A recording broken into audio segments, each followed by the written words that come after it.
You ever see someone abuse their power, only to realize they just picked the wrong person? Well, that's exactly what happened to my wife, and it all went down in front of our HOA. It started on a quiet Saturday morning. We were setting up a small booth in our front yard. Just a few baked goods and lemonade. It was for our neighborhood's charity fundraiser. My wife, Sarah, calm and kind as ever, waved at the passing neighbors. But within minutes, a patrol car rolled in, the HOA's private security, run by a man named Officer Blake, who always acted like he owned the place. He parked right across our driveway, stepped out, and barked, "Pack it up! This isn't approved by the board!" Sarah smiled and said, "Sir, this is for the kids' hospital fund." The board agreed, but before she could finish, he shoved her shoulder. Hard. The crowd gasped. I froze for half a second, and then everything went still. Sarah stumbled back, and that's when it happened. Her jacket slipped open, and an FBI badge glimmered in the sunlight.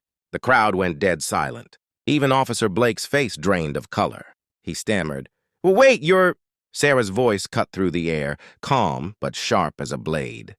"Yes, Special Agent Sarah Turner, Federal Bureau of Investigation.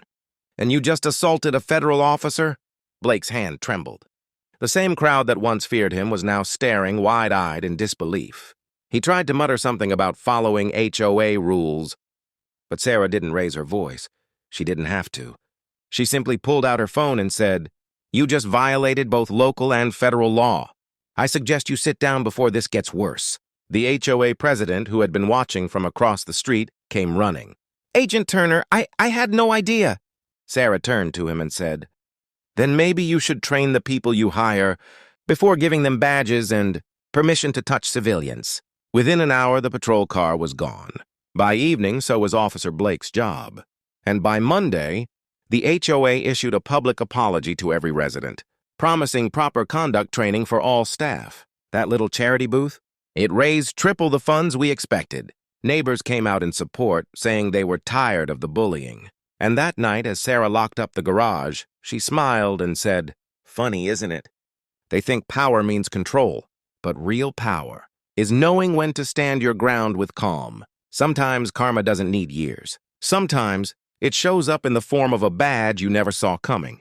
So tell me, what would you have done if you saw your wife shoved like that? Drop your thoughts below, and if this story hit your heart, please like, subscribe, and share so more people hear stories where justice stands tall.